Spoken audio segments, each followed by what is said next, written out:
We're so excited to be partnering again with Mr. Michael Thompson, and for the first time with Mr. Brian Boyer on the line. But there is coursework in this space already. What's unique about this class is we're bridging the two. We're talking about the foreign actors, we're talking about the TAA and the trades and the Buy American space, but we're also talking about it in the context of the interplay with CSCRIM. So the other courses that are out there separate the two, and we're going to be discussing that, and you'll hear directly from the SMEs about that. But we have a tool on how to deal with CSCRIM and provisions and clauses, and that's the I300 course here. And then we have training that's specific to Buy American and the tool for that. We're going to talk about all of the things that you need to know with relation to those tools. And again, just to recap, the target audience for this course is anybody involved on the acquisition team. And that is it in a nutshell. IT involves anything now with an internet connection, as you'll hear from Mr. Thompson. So it affects everybody, even if you're not working on IT acquisition, right? You have to understand what the implications and risks are when you have the internet connection. And also, for those of you, having to take this to understand what is going to trigger whether something is TAA compliant or not, that involves everything else, even bigger than IT. So it's relevant for everybody in this space, and it's a team sport to make sure we mitigate the risks in this space. Learning objectives for this class. We want you to be able to describe the relationship between CSCRIM, Foreign Acquisitions, and the Trade Agreements Act. Identify the methods used throughout pre to post award and how that works with this. Recalling when, as a CO, you're permitted to consider other than US-made products, and describing the documentation requirements, including receipt of offers and how to document when something is compliant. Describing the process for reviewing CO determinations prior to procurement of a product that doesn't comply, identifying the location and the use of the tools that we're going to actually demo with you today. And finally, I want to get to our instructors. So I'm going to turn it over to you, Brian and Michael, to introduce yourselves, to fabulous individuals and so accessible. So take it away. Thank you, ma'am. So I'm Brian Boyer. I'm a procurement analyst in GSA's Acquisition Policy Division of OGP, sort of colloquially known as the GSAR team. I happen to sit in the role of the agency lead for what we call Made in America issues because I handle FAR and GSAR Part 25, which is foreign acquisition. Prior to this role, I was in Legacy Region 7 of GSA in Mass, multiple award schedule, in what's called now the Security and Protection large category is the Legacy Schedule 84. Prior to that, I worked as a supervisory contracting officer, supervising a team of 7 COs that were mass COs. And prior to that, I was in private law practice working at a large firm in-house. And I'll turn it over now to Michael. Hi, everybody. Happy to be here. Thank you, Danielle and Chris and Brian. I'm excited to be a co-presenter with you. My name is Michael Thompson. I work also in the Office of Government Policy for Jeff Kosis, the Senior Procurement Executive, as the CSCRIM lead for him, and I lead GSA's CSCRIM PMO, the Cybersecurity Supply Chain Risk Management Program Management Office. We'll talk more about what CSCRIM means in a moment, and so I'll give you less about what I do right now and more about my background. Previous to this, I was on the same team that Brian is on, and Brian and I were immediate coworkers, but we still work together fairly often. And before that, I was in suspension and debarment here at GSA. I've also worked at the Federal Emergency Management Agency, FEMA, as well as in GSA's Office of Congressional and Intergovernmental Affairs. And I am happy to have partnered with Danielle and Chris and Kathy and the team on previous instructions and trainings on CSCRIM, so happy to be back to do it again here. Thank you. All right, and with that, we'll pick up the sort of foreign acquisition pieces, starting with the Trade Agreements Act. Colloquially, we all refer to it as the TAA. So what is the TAA? You can sort of at the highest level think it's from where are you buying, and we'll talk about what that means with respect to SCRIM versus Buy American, which is a sort of what's inside your buying or what are you buying. But the Trade Agreements Act was created in 1979 to implement trade agreements negotiated between the U.S. and its trade partners. You can think of it as buy ally. So the whole point of this is if Buy American Act says we want to prefer American-made goods, which is a stimulus provision, it's sort of protect American economy. The Trade Agreements Act says, yeah, but you can't violate an existing trade agreement to prefer the American economy. because you negotiated in your trade agreement that you wouldn't do that. So the whole point of the Trade Agreement Act is to make sure effectively that the Buy American Act doesn't disrupt a trade agreement. So the Trade Agreements Act waives the Buy American Act. So the Buy American Act is an absolute preference with some exceptions. Trade Agreements Act is to say, yeah, but if you're a sort of most favored nation or you have a special trade agreement with the United States, we'll waive our Buy American preferences in most circumstances. So it applies to be compliant with the TAA, you must be made in the US or what's called a designated end country. So a designated end country means a country with whom we have a trade agreement, or a few other kind of most favored nations that we don't have a direct trade agreement with, but there's some sort of special intergovernmental relationship that we have.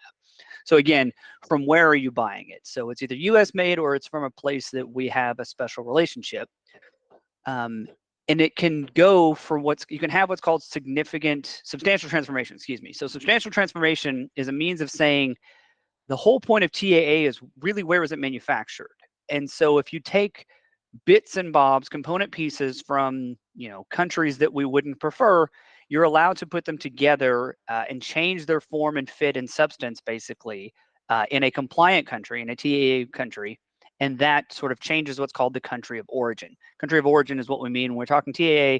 We say, where is your country of origin? That means, are you TAA compliant or not? So substantial transformation basically means if 50% or more of the production happened in a country that's TAA approved or TAA compliant, then the end item gets to be a TAA end item. So it either becomes US or designated end country because more than 50% of the manufacturing process happened in one of those countries, regardless of where the things come from. So I'll reiterate this again. Where the components come from for the purposes of TAA is basically irrelevant. It's where the components were substantially changed into the final end unit. The way to think of it is chips and motherboards and monitors and processors are all little pieces of a laptop, but it takes the magic of putting them together in the right way to have a laptop. That would probably be substantial transformation. And so again, to be compliant, it had to be made in the US or a designated end country. And it's important to recognize that there's a difference between the technical definitions of made in America or made in the US for foreign acquisition rules versus someone's commercial marketing that says made in America. Made in America for marketing purposes isn't particularly regulated, but it does mean something for procurement purposes. So always scratch the surface and dig a little deeper to make sure that you understand if they say made in America, it's made in America for BAA and or TAA purposes. So again, there's three categories of compliant products. They're made in the US, known as domestic end products. They're made in a TAA compliant country, known as designated end countries, or they're a foreign end product. And so that's neither. So if your manufacturing was done outside the United States and also outside a TAA compliant country, you're referred to as a foreign end product. Those are generally prohibited if TAA applies. Huge caveat here though, and there's a lot of caveats that we'll get into in all of these. The United States is generally the only country that recognizes Taiwan as a separate unit from China. So there are some items that say made in China that are actually Taiwanese for the purposes of TAA and would be TAA compliant. So you always have to do some investigation when you have a foreign item disclosure. We'll get to this later, but when TAA applies, there's a table at the clause 52.225-6 where an offeror must tell you any items that are foreign end items. If you see on there China, do some investigation to figure out if the product is actually from Taiwan, because as items get to the border, CBP, Customs and Border Patrol, force manufacturers that import to stamp, made in X, made in China, made in Mexico, made in the US. If something's imported, they have to apply a stamp to the product itself. A lot of times manufacturers will make the same item for international use. So even though it was made in Taiwan, because other countries don't recognize Taiwan as a separate unit from China, it'll just be stamped made in China. So, but it may still be TAA compliant. So just do some investigating there, which rolls nicely into substantial transformation and sort of how it works. So remember, to meet the requirement of substantial transformation, you must fundamentally change the thing into something else. Now, we like to say that like final packaging isn't enough. Final assembly of like something from IKEA is probably not enough because you're talking about putting something together that's didn't really change what it was in the manner of which you put it together. But generally speaking, if 50% of the production happens in a TAA approved country, that's a good way to think of substantial transformation. So for example, let's say a vendor sells a flatbed trailer. The floor is made of wood imported from the to the U.S. from a non-compliant country. So a big chunk by cost of component of these flatbed trailers is a prohibited material, let's say for BAA purposes, and maybe a material that we don't even want to be known that we're procuring. But the trailer is fully assembled in the United States, meaning they weld the steel together, they put the wheels on the thing, they put this wood, they turn it into from like raw wood into lumber bits that get drilled into the floor of this trailer. That probably makes substantial transformation and thus changes the country of origin to the United States. So in that case, the source of where the components came from, the fact that a major component, the wood, was from a bad country, for lack of a better word, doesn't mean that you can't add it. It is still fully TAA compliant. So when the sticker is changed, the CO can accept that. What we mean by that is if CBP controls the process. So as a CO, if you're curious about whether or not substantial transformation has taken place, you can direct the vendor, the offeror, to reach out to CBP and ask CBP if what the vendor has done is enough to meet substantial transformation. So substantial transformation is required to change the country of origin, but we don't control that. CBP does. So the vendor, the offeror or contractor, has to go to CBP and ask them if they think it's done. Now, what happens when CBP agrees and says, yes, we believe there's been substantial transformation, they cause that person to change the sticker or the Made in X designation. So the Made in X stamp goes from, let's say, Made in China to Made in America or wherever because of the substantial transformation itself. So what we mean by that is when you see the sticker, whatever's affixed changes, you can rely on that until told otherwise, because CBP would have said, yes, we don't think it's no longer made in China. You've done enough to make it now in the United States. Now, important thing to remember, and people sort of don't think about it, trade agreements does apply to services. So there's two chunks of the Trade Agreements Act. There's TAA for products, which is probably 99.9% of it. And then there's TAA for services. The thing to remember with TAA for services is country of origin is based on where the contractor, quote, is established. That's not exactly defined in the FAR, but you can think of it as sort of where's corporate headquarters location. So if the corporate headquarters is in a TAA compliant country, it doesn't really matter necessarily where they're providing the services. And remember, offerors and contractors are required to self-certify their TAA compliance. So when you're looking for red flags as a CO, you accept the offeror certification as proposed unless you're made aware of an issue. So you're going to see that table that says everything's domestic or from a compliant country unless the offeror tells you something is foreign. Then you have a red flag to go run down and determine if the foreign is actually foreign or if the foreign is otherwise permitted for some reason. But you can sort of take it at face value that you don't have to worry unless and until a representation on that table is made that I have something in front of me as foreign.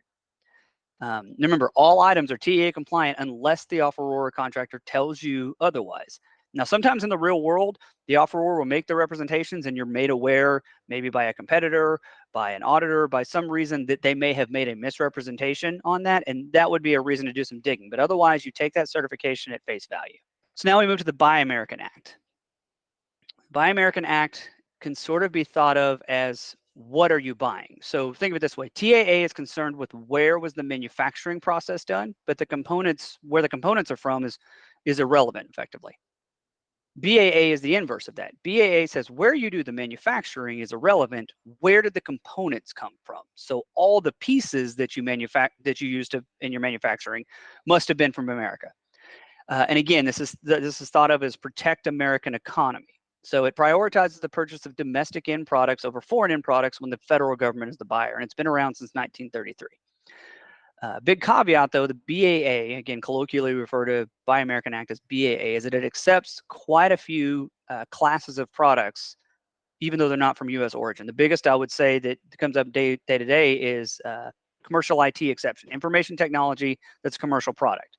That's effectively there because Congress realizes it's difficult to get printers and laptops and certain things from TAA compliant countries and certainly from the United States. So those things are all accepted. If things are not available in sufficient quantity or volume, you can have what are called individual determinations of non-availability or class determinations of non-availability. And that's effectively saying the government can't find the thing from the place it wants to buy it, but the government still has to buy it. Unreasonable cost, not available at a reasonable cost. So if you're doing an analysis under Buy American Act, there's a price preference that you add to the foreign items. So if you have foreign items, you add an artificial price increase to them relative to the US offered item, and then you see how the prices fall down then when you're doing price analysis. Public interest, that's really, really rare, and it's made by the head of an agency itself. That says that for some reason, the head of an agency thinks it's not in the public's interest to have the Buy American Act apply. And that you could think of, that would be some sort of contingency situation, some sort of natural disaster or something where it's like, listen, the government needs something immediately, notwithstanding the BAA. And then there's a really unique thing, DoD commissary resale. So the Buy American Act, the Congress understood that sometimes DoD goes into other countries to do military actions, or because we have military bases, and they need to buy foodstuffs and staples for their commissary from that country just because it's convenient and resell them in the commissary. Those things are accepted just as a matter of convenience. And again, it's a really high level. Remember, there's always some caveats here, but the BAA cares about what you are buying. From where did the components come from? Where you put it together is irrelevant. Where did the pieces that you're playing with come from? And what do they make up as a percentage of cost? So effectively right now, as of the time of recording, if you were to deliver something in 2024 to be BAA compliant, the cost of its components must be not less than 65% of the cost comes from American sources. TAA cares about from whom are you buying or from where are you buying, right? So the TAA says we don't care where you got your component pieces, we care where you put it together. And again, the huge disclaimer, always check the FAR for country-specific rules and specific guidelines on the dollar values because they're subject to change. There's dollar thresholds that trigger these, and they're subject to change regularly. And there's certain special rules. Remember I said there's kind of most favored nations. There are general rules with respect particularly to trade agreements acts, but there are also special caveats for certain trade agreements with certain countries. And then again, there's some sort of most favored nations that don't exactly have a trade agreement, but they still get trade agreement treatment if they qualify, and those are just unique. So always check FAR Part 25 for those.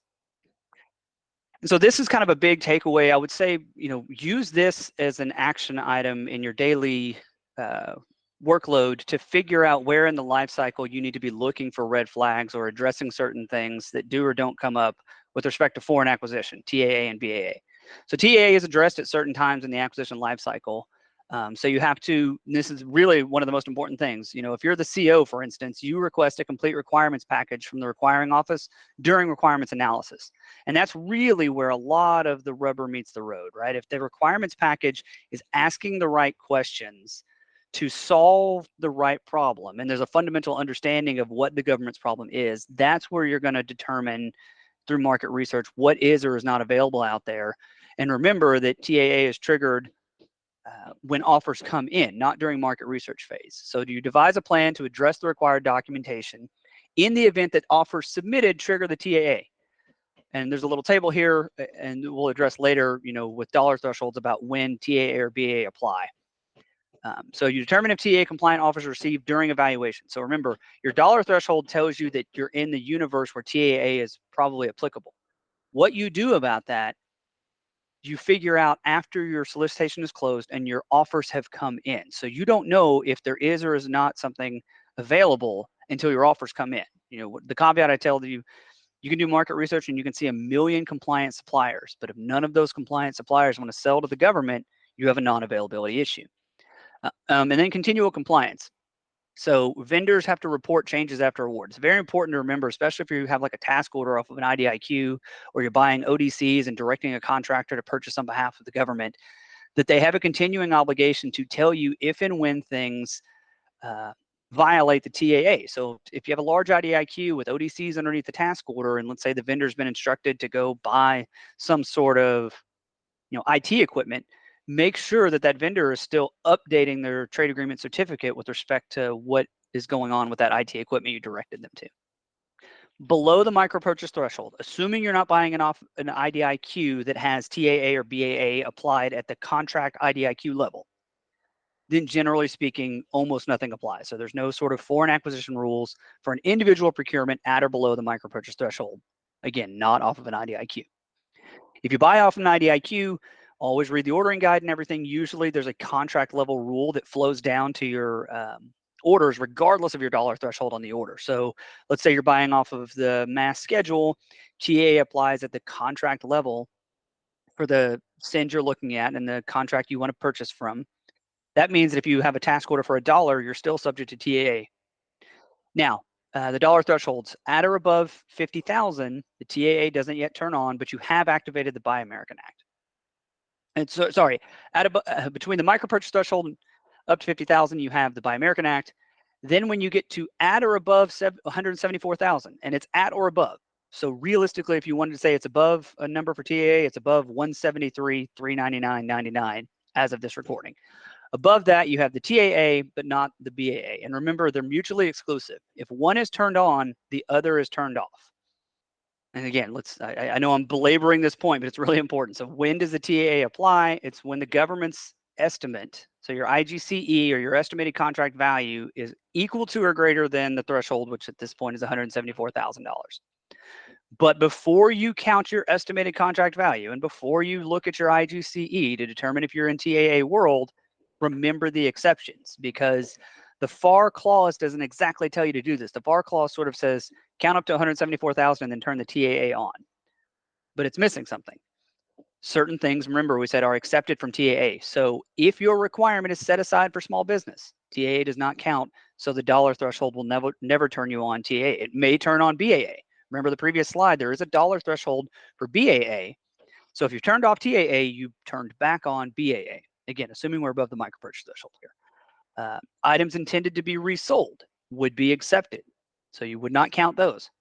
Products are used inside the United States, or products are bought through a mandatory source like Ability One or FBI, federal prisons, or what you're buying is basically weapons of war. Those are all accepted from the TAA. So always remember, look at what you're buying to first see if it's accepted. If it is not, then start counting dollars to see if you've triggered BAA or TAA. And now I'm going to turn it over to Mr. Michael Thompson to give an overview of CSCRM, and then we'll kind of talk about how these things play one with another. Well, thank you, Brian, and good morning, everyone. Thank you so much for joining us. Again, my name is Michael Thompson, and I am the head of GSA's Cybersecurity Supply Chain Risk Management Program Management Office. And I told you I would help you understand what that means.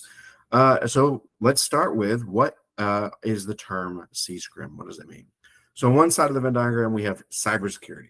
Cybersecurity, you guys probably know what that means. That is making sure that the IT that we use is secure.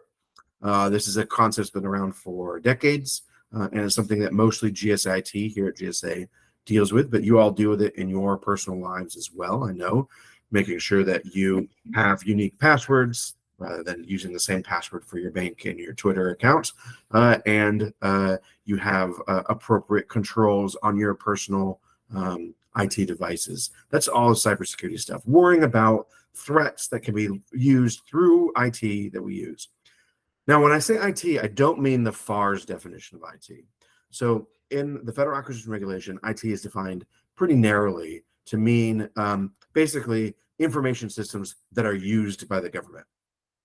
And that term is much more narrow than what we think about when we talk about IT in our daily lives.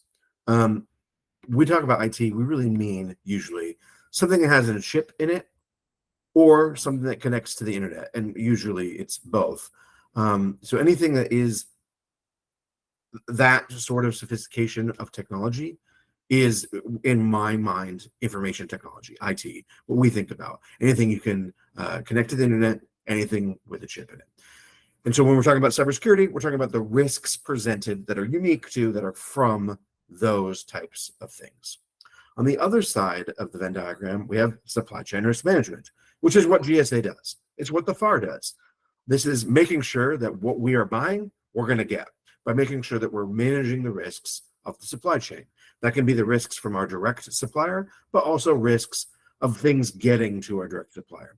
And like I said, this is what the FAR does. In the FAR, sometimes we have to ask our offerors what their financial systems are like to make sure that they're going to be able to properly provide the thing that we want. We might ask for key personnel. Again, that's helping us manage the risk of making sure that what we're buying is what we're going to actually get at the end. Sometimes we're making sure that they're not already suspended or barred, they're not delinquent on their federal taxes, things like that. Again, that's all supply chain risk management stuff. We've also talked about this and learned about this a lot with the pandemic. right? We learned about the backups of shipping at large shipping ports in Los Angeles and in Baltimore, and then more recently with the collapse of the bridge in Baltimore, right? We saw how that is a supply chain risk, because then those things, whether they're raw materials that then get turned into something else and then sold, or whether that's the things that we're buying from Amazon or choose your favorite international shipping partner, things that we're buying and they're being shipped into the United States, that's a choke point. So we want to manage the risk of that. And as the government, right, we have a lot more money, we have a lot more buying power. The things that we buy are a lot more important than, you know, the new comforter that we're buying for my bed here in our condo, right? Like that type of stuff in the government is so much more important. And so we care a lot more, and we have a lot more impact and a lot more influence over how we manage the risks of our supply chain. So the FAR does this, GSA does this really well. We're really good at managing supply chain risks because that's our job. Our job is to buy the things that we're buying, and part of that is to make sure that we can actually get it. Now you smush these together and we get cybersecurity supply chain risk management, or CSCRM is what we usually call it. And CSCRM is the intersection of both of those things. So that's caring about the risk of IT, but all the way up and down the supply chain. So we care about the IT that we're buying and we're getting directly from our contractors, but we also care about the IT that's used to get us whatever we're buying. So that could be the computer system on which our contractor is building us a computer system, right? They might be coding something. They might be building us an email. They might be building us a custom sales platform for managing our sales to and from various agencies. Whatever it is that they're building software-wise, not only do we care about the software that we're getting, we also care about the systems that are making that software. But it's larger than that. It's not just what is being used IT-wise to give us IT, it's also what is being used IT-wise to get us anything else. So if we have a contract for landscaping, let's say, and let's say this landscaping company is just people with lawnmowers and clippers and trucks. None of it is IT. None of it has chips in it. None of it's connected to the internet. You would think, well, then there's no cybersecurity risks there. And there are none of the thing that's being delivered to us. But if we go into CSCRM, remember, now we're looking down the supply chain. How are those things getting to us? So maybe that company, likely, very likely, that company uses a system, an HR system, to determine which trucks and which people are going to be matched up to go on which job each day. So there's IT. Likely, the people are being paid via an electronic system. There's IT. Possibly they have a warehouse where they're inventorying all of the equipment that they have, and then they're using sophisticated AI possibly to predict when their lawnmowers are going to be old enough that they need to get replaced, and then they are automatically sending an order to their supplier. I mean, this is a very sophisticated landscaping service at this point, but automatically sending an order to their supplier to get new lawnmowers. All of that is IT, and now we're bringing in IT of a second-tier supplier because we're sending, or our contractor is sending an order to the IT system of their lawnmower provider, right? So all of that is IT, and so we might care about the security of all of that IT up and down the supply chain. So the point is that cybersecurity risk management is making sure that what you are buying and who you're buying it from is cyber secure. We care about the IT that we buy.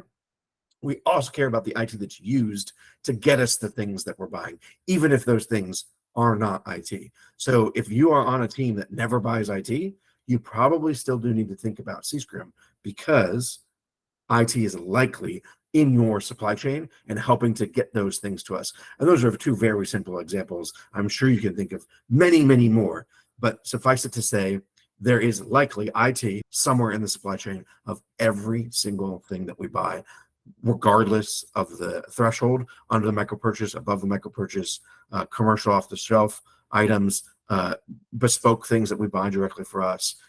Anything that we buying, there's definitely going to be IT somewhere in the supply chain. So when do you have to worry about CSCRM? Well, NIST says in your acquisition life cycle, it's a critical success factor. And so we've created this diagram so you can kind of see where the different parts in the acquisition lifecycle are that you might be thinking about CSCRM. So in the requirements phase, you're going to manage the risk when you're building your requirements. So you want to make sure that you're buying things that are cyber secure. You want to make sure that if you want a particular video surveillance system, that you're not writing the requirements so narrowly that the only company that can provide it for you is a company that's not cyber secure, or it's products that aren't cyber secure. So you want to make sure that you're managing the risk by building the requirements in such a way that you're going to be able to find a good solution that meets your requirements. And then you're going to have to do market research to help you determine that. You're going to look into where these things are coming from, and maybe you're not buying IT. Maybe you're buying something that's not IT. Maybe you need to do some market research to understand, though, how do those companies operate within whatever space you're buying, and understand what IT risks they have as an industry. That can all be risk-based market research. And you can learn more about all of these things, and I'll continue through the diagram in a moment, in our CSCRM training that Danielle was speaking about before. And we'll talk about some of the tools that we've developed in that training that you can use as well. But it goes more in depth into each one of these buckets as well. So in acquisition strategy and planning, you're going to think about what's our acquisition strategy and how do we use that to manage the cybersecurity risks that we learned about in our market research and in building our requirements. What contract vehicle are we going to use to help manage our risk? Are we going to go and do an open market buy? Or are we going to buy from an existing contract where maybe a lot of those CSCRM risks have already been managed at the contract level? Then you're going to build your solicitation and evaluate your offers and make your award, of course. And you might have an evaluation factor that is related to CSCRM. Maybe the risk is high enough in your procurement that you decided to put a specific thing, like I want to see CSCRM plans from each of the offerors, and I'm going to evaluate those before we go to award. Just make sure, obviously, that your evaluation is in line with your solicitation. Whatever you put in your solicitation, evaluate against that. So if you build CSCRM things into your solicitation, then you want to make sure to evaluate against those. And if you didn't, then you can't evaluate against those at that point. You also, as building the solicitation and then, of course, writing the contract, be bringing in provisions and clauses that are required or are useful to help you manage your risk. And we'll talk about a tool that helps you do that in a little bit. Contract performance, you're going to manage CSCRM risk. You're going to manage reports that come in that are mandatory reports under the clauses that you put into the contract, maybe clauses you were required to put in. And you're going to also continue to manage risk by managing other deliverables. Maybe you did put in you needed a cybersecurity plan and you wanted to update it annually. So that's a contract performance thing you're going to have to take a look at. You're also going to want to manage, we have new rules coming out about cyber incidents. You're going to have to manage the reporting under those cyber incidents. Now, thankfully, we don't do that all ourselves. The acquisition workforce at GSA relies on partners across the government, including primarily CISA within the Department of Homeland Security. But there are lots of risks that come up in contract performance. Many of them are CSCRM, as we talked about. IT is everywhere. So you manage those during the performance of the contract. Now, cybersecurity and supply chain risk management is different than BAA and TAA. BAA and TAA, it's very clear. When you trip this thing, you do this. If you don't trip this thing, you don't have to do this. And Brian's going to talk a little bit more about the intersection of CSCRM and TAA, BAA, and procurements, international procurements. But let me talk about how you can decide what you want to do about CSCRM. Because, like I said, BAA, TAA, it's a little bit clearer when you if-then, right? There's less if-then in risk management. Risk management is all about figure out what your risk is and then appropriately mitigate it. We don't need to get a cybersecurity plan when we're buying a video camera from Best Buy, Staples, a big box store, right? And we're using a micro purchase card. And why is that? Well, 1 is the danger, 2 is the dollar amount, and 3 is duration. This is a thing we came up with in the other training, and so I'll briefly go through this. Again, this is more in depth than the other training. Danger. What's the risk of the thing that we're buying ourselves? Now, that video camera that we're buying at a big box store, there's some risk there, right? Is it IT? Yeah, right. There's going to be a chip in it for sure. It probably connects to the internet. If this is like a video surveillance thing, right, we're going to have to connect to it somehow, likely through the internet. So there's danger there for sure. What's the dollar amount? Well, if we're doing this one-off buy of a singular camera, 100, 200, $400, right? We're in this $100 range. We're under the micro purchase threshold. Not a big deal there. And then the duration, this is a one-time transaction. The duration of our relationship with the vendor, this big box store, is going to be minutes. And so danger, medium high, dollar low, duration low. Now we could be buying 500 of that exact same camera. Danger, same amount, dollar value, 500 times. Duration, it depends. Maybe we're buying all 500 in a single purchase from the manufacturer. Now, this is a very small duration, but maybe we're buying all 500 over the course of a year and having them installed by that same vendor in our facilities. Now the duration has gone up.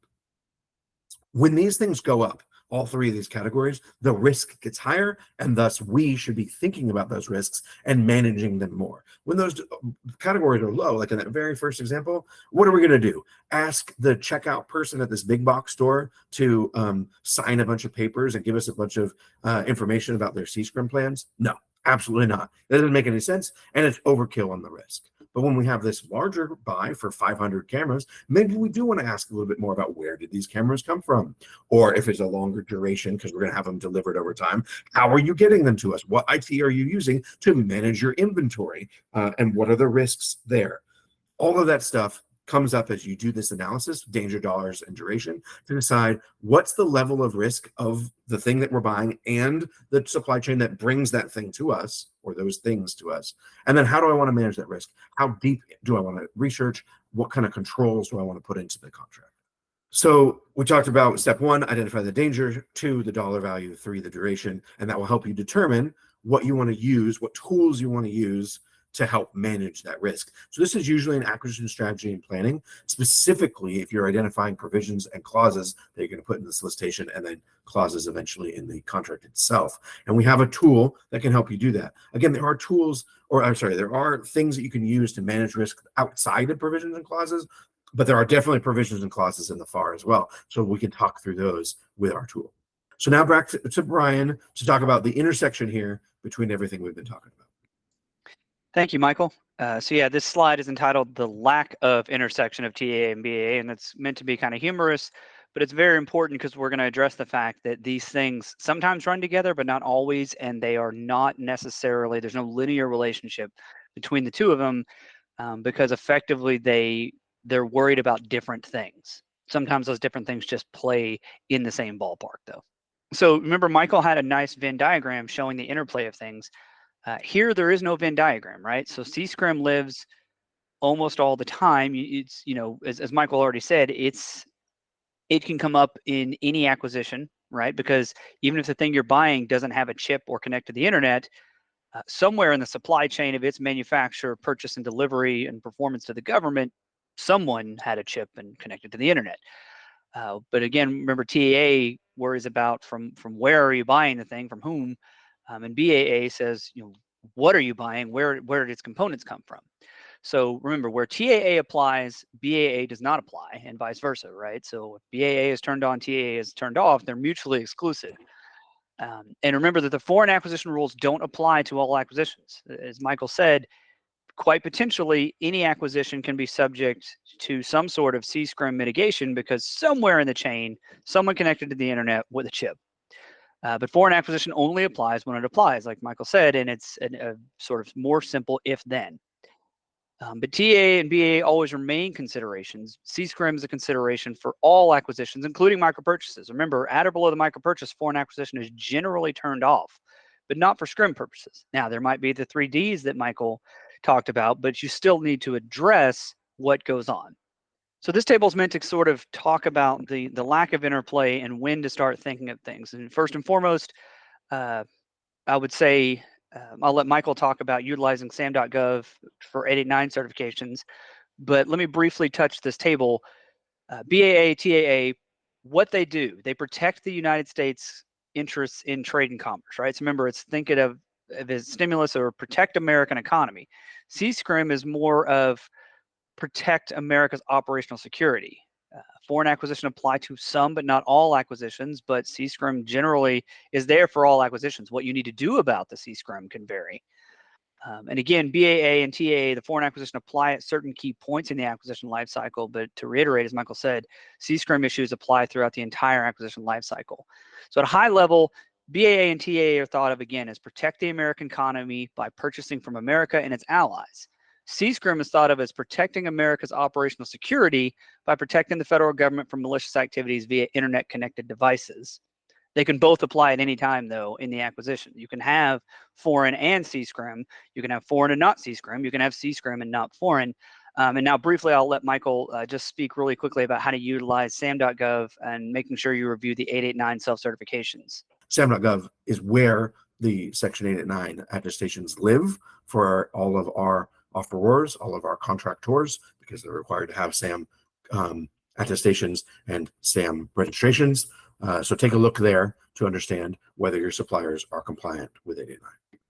So there are tools for foreign acquisition that FAI has created. Some of them, they live inside of actually, there's an FAI class on BAA and TAA, and I strongly recommend, it's a requirement of 1102s. I strongly recommend everyone in the workforce take it.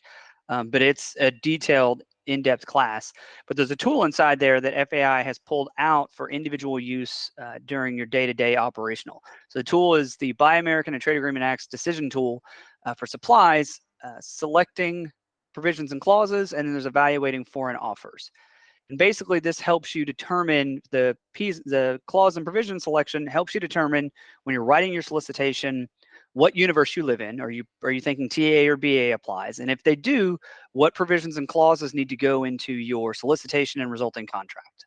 And then the other tool is the Trade Agreement and Buy American Act decision tool for supplies evaluating foreign offers. So once you've used the first tool and your solicitation has hit the street and closed and you receive offers, should any of those offers designate themselves as foreign on either the Buy American certificate or the Trade Agreement certificate? Remember, I told you the red flag is to the offeror self-declare that something happened to be foreign.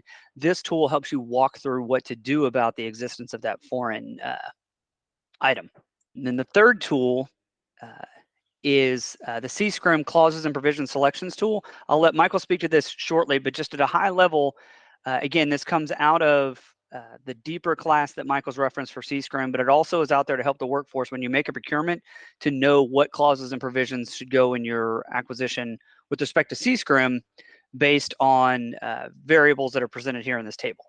Yeah, now we'll begin the process of sort of running through these in real time. So when do you use each of these tools? So the CSCRM clauses and provisions is generally speaking at your requirements analysis, acquisition strategy, and solicitation evaluation and award. The BAA provisions and clauses is sort of an acquisition strategy and solicitation planning and award. And then sitting down there at the bottom is the evaluation of foreign offers tool. You won't really need to use that tool. Obviously play with it so you can see some what if analysis, but you only use it when your solicitation is closed and self-disclosed foreign offers come in, or you happen to know there's a misrepresentation and you have a foreign offer. So to demonstrate all these, we have a hypothetical sort of test case. So we're purchasing laptops on behalf of the agency. So Delera is a CO preparing for a hardware buy to buy laptops that have to meet requirements from GSA's standard desktop configuration in the commercial IT environment. So remember, that's an important thing, right? We said commercial IT, that's a big sort of red flag as your issue spotting. The period of performance is 1 year and the IGC is $225,000. That's another sort of red flag when you're going through these things. Hey, what's my dollar value? Because we've got that table that says when you turn on and off certain foreign acquisition rules based on your procurement value. In this case, we know we were exceeding the TEA threshold. We're assuming full and open competition, which again means we're not necessarily setting things aside for small business, and we need 100 units. This is a really important thing in your daily, if you're a CO especially, and if you work from the requirement officer, program manager, or an end user making requirements packages, what additional information does Delera need about this requirement? And this is where a lot of foreign acquisition gets sideways. As Michael said, foreign acquisition is kind of an if-then mechanical analysis once you get disclosures, but the real meat happens, the real work happens before you even hit the street, meaning what are the requested specs on the hardware and software from the requiring office? what problem did the requiring office identify that was met by their specs, and what alternatives could exist to meet those problems? What I mean by that is there are rules about when the contracting shop must stop communication for procurement integrity rules and ethics rules with the requiring office. But outside of those relatively small time windows, the contracting shop should be in regular conversation with the requiring office to make sure the requiring office is getting what it needs, because the contracting shop is only going to buy based off that requirements document. But it starts with, what is the government's need, right? Like literally, it's in the name. What is the requirement that the government has? What is the problem the government is encountering with mission success? Then what are the things needed to meet that mission, to get mission success? And I don't mean a laptop, right? The problem is the government has a need to type things out digitally and transmit them to other people digitally and keep a record. So in that case, a laptop could solve that problem. So too could an electronic notepad. So too could a tablet, right? There are other things, but it really gets down to distilling what is the problem and what possible things could solve the problem. Then you can move forward. Because a lot of times when we run into foreign acquisition issues because we're solving for the wrong problem on our requirement from the requiring office, or we've allowed the requiring office to dictate the thing they believe solves the problem, but it doesn't actually solve the problem. And now we have the C-Scrim clauses and provisions tool, and I'll turn it over to Michael. There's just two different thresholds, which is under the micro purchase and over the micro purchase, to include SAT and commercial SAT simplified acquisition thresholds. Eventually, there might be more, because all that we have in here right now are provisions and clauses. We don't have any of those additional things that we were talking about before, which would be things like a cybersecurity plan or a cybersecurity supply chain risk management plan, and whether you want to see just one at the offer stage or you want to have just one delivered in the first 4 months of the contract, or if you want to have one that's updated annually, right? That's one of the possible additional tools you can do to manage C-Scrim risk in your procurement. This is just about provisions and clauses, and provisions and clauses are basically if-then statements. So C-Scrim is not, but this part of C-Scrim is, which is, you look through and you can see on here, there are things that you have to do if for prohibited sources. There are things you have to do if you're protecting sensitive information, if you have information involved in your contract. And then there are additional, just general cybersecurity requirements. But again, you want to think through, as you're going using danger dollars and duration, think through, how high are my risks here? And do I need to go above and beyond these required provisions and clauses? All right, so now we'll move through. So Delera has talked to the requirements office, and turns out there actually will be some unique items for these, some unique requirements for these laptops, because they're used for emergency operations. So they're not going to be just necessarily the normal ones. They will have unique requirements, and there's a need for 100 laptops. So Delera understands an existing IDIQ does not have the solution they're looking for. So they're going to have to go out with their own separate procurement. They're not going to be able to use any type of existing vehicle necessarily to find their answer. They go to the clauses and provision selection tool and they start to run through it. So is the government estimate for supplies over the micro purchase threshold of $10,000?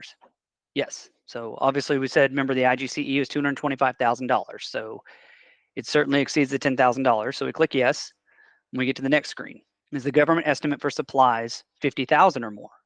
All right. And then we click yes, because it was more than, it's $225,000. Is your requirement set aside for small business? And again, remember what this is sort of doing is, if you remember, we said certain things are accepted from TAA or BA. This is kind of running through those exceptions in a different language. So is your requirement set aside for small business? In this case, we said we're going full and open competition. So the answer is no. And so we click no and get to the next screen. Okay, this is a big long-winded one that basically says, are you going to limit competition? Are you doing a brand name justification? Are there reasons that limiting competition, reasons for precluding limiting competition and accepting yourself from the TA? This answer is almost always going to be no. So in this case, sorry, the answer is no. Then we get to the next. Are you purchasing end products that will be resold? In this case, remember, we're using these for GSA emergency operations, so not intending to do that.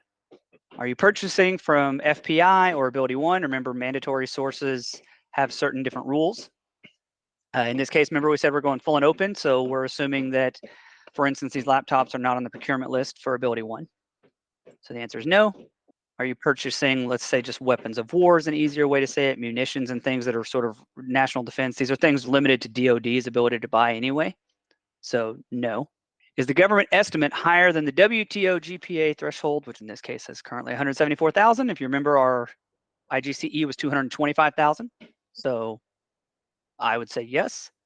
And there's a stop here. So now this tells you that you need to put the provision 52.225-6 trade agreement certificate and the clause 52.225-5 trade agreements. So if you're using some sort of contract writing system, you want to make sure that that it puts these in here. If it doesn't, you need to do some sort of manual override, or if you're making your own solicitation document, you need to ensure these are in there. So we'll look at the C-SCRIM clauses and provisions tool again, and over the micro purchase threshold is where we are, right? Because we saw the amount here. And again, like I said before, you have to go through everything that would be required for prohibited sources. So all of those you have to use.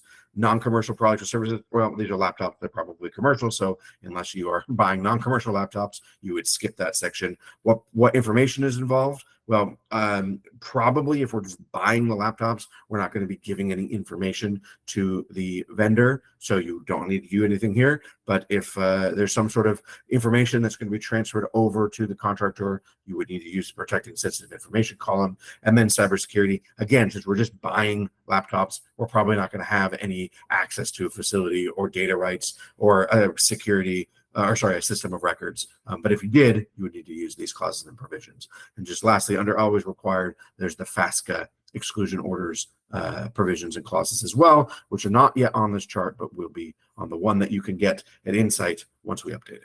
Now we're going to turn back over to fast forward. Solicitation is published, it closed, and offers came in, and the team's a bit disappointed. They only received 3 offers, all of which from non-TAA compliant countries. So remember, our pre-award tool said you're in TAA environment, but only non-TAA offer awards came in.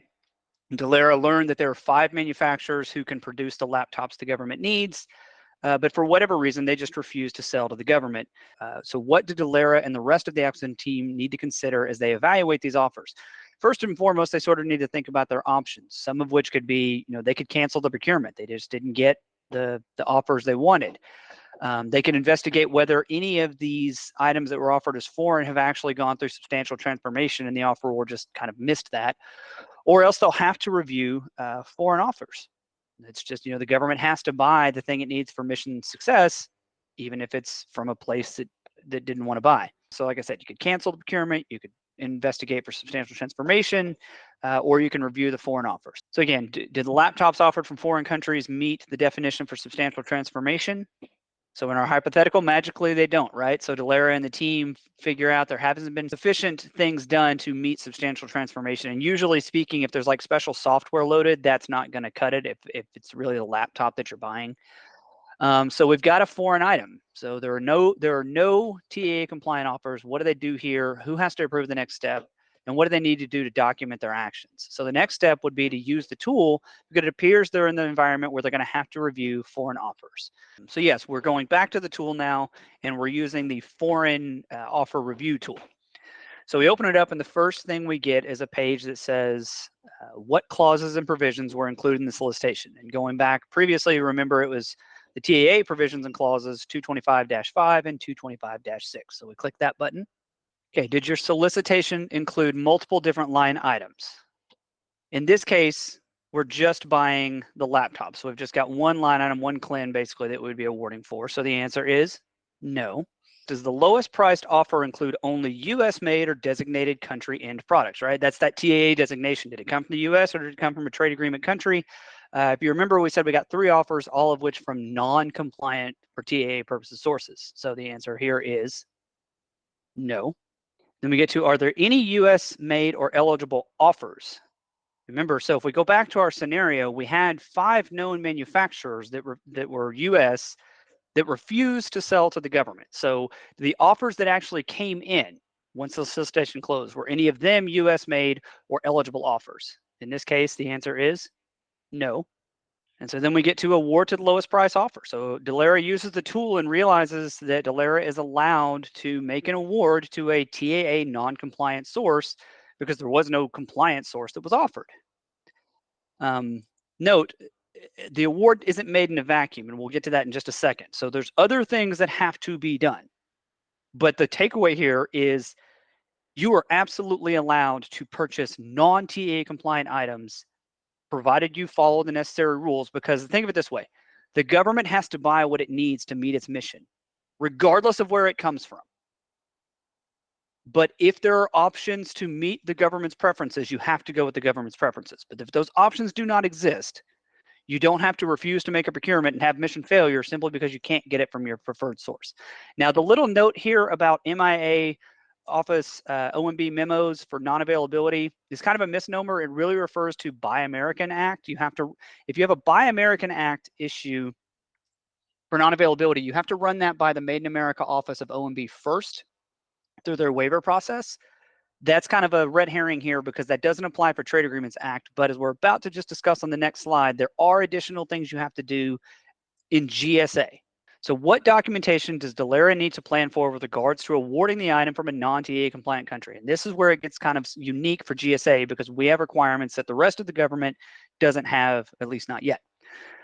First and foremost of which is the new GSAM provision 525.502, which says if you CO make a determination. So the FAR simply says the determination of non-availability is made by the CO, which kind of makes sense because at the end of the day, the CO determines, hey, no compliant offers came in. I have to award to a foreign offeror. So under GSA's policies, though, we've harmonized it with our non-availability for Buy American Act to say you have to, CO, you have to run that by your HCA and get HCA approval as well. So as far as what documentation is required, the CO has to do a determination of finding a DNF in accordance with FAR 1.704. So the template is whatever FAR 1.704 says those headings are. There's like 7 or 8 headings. The CO signs that, CO forwards it to their HCA for their approval. And when the HCA also approves and signs, then the CO is to send it, or the HCA is to send it to the SPE, the Senior Procurement Executive, for a courtesy copy. So the SPE doesn't have approval rights necessarily. They just need a courtesy copy.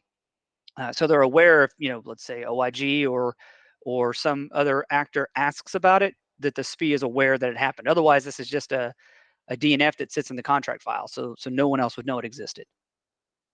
So then what was the value of the tools being used? It takes away the guesswork of what you're supposed to do, right? It tells you as the CO what provision and clauses need to be there. It's a sanity check for you if you're using the FAR Smart Matrix or some contract writing system. With respect to the SCRIM tools that Michael presented, it helps you understand, A, what clauses and provisions to put in there, but it gives you a jumping off point to think about how to mitigate C-SCRIM issues because they're everywhere, right? It's just a matter of which ones you need to worry about and how you mitigate. And then finally, it allowed us to evaluate an award to a foreign offeror, so or a foreign item. It's important again to remember you can award non-compliant things, and that's perfectly fine as long as you follow the rules. Again, the government buys what it needs, regardless of where it comes from, unless there are reasons to stay with the preferences.